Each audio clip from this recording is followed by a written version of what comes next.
ole thlir tu le ngai thatu zong zong te zawain chi bai le vek ule hei voin hi September ni som ni pali ni lai ni a nei gan huang hian social media a WhatsApp group pakhata tukin zinga ka hmu a zing kar malam deu ni ome hei khoru lian kong hnuai lam abung anon tile tok maya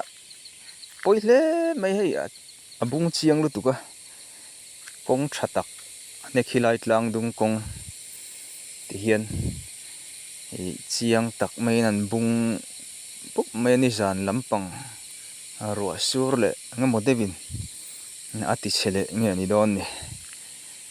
poi khop mai hei kong tha tak hi siam ani fo thina ma se duangin a han chiat to hian ron sur hian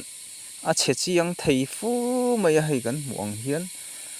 a chiang lu tuk tak mai a hnuai atanga han mina kong han bung muk mai chu ati ngai nei wang rio mai a boi thla kho mai lai kong hi khoru lian lam chak lam tlang dung pan na kong ani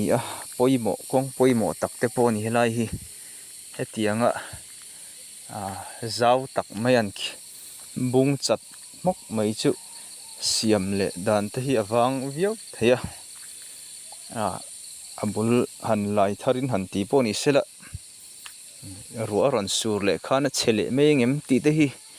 ngai tuanan oma hei lai pukan muang hiam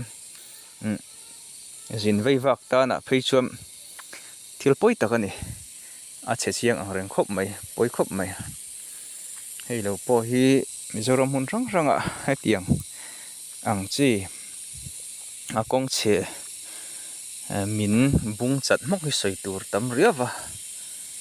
lei han min na kong han hno deuh hi chu JCB te na mo eng tin mo han hi-fi kham ti dan kha om mai ta hetiang kong han bung lo mai han bung chat mok mai hi chu han siam zui ngal vat lei thei hi ni thin si lawa khwal zin veivak laklo te ta na po tlan zui ngai na om lawa han nga han thale mai thei ang chi te hi ni lo le ngala a boi thla poile maya ei kan han mu atukin WhatsApp group lama khoru lian kong hnuai lam te hian bung mok maya hei khochak lam tlang dung khilam tlang dung pan chho le zin veivak te heng lai hi an tam ve a chu tiang ho zong ta na chuan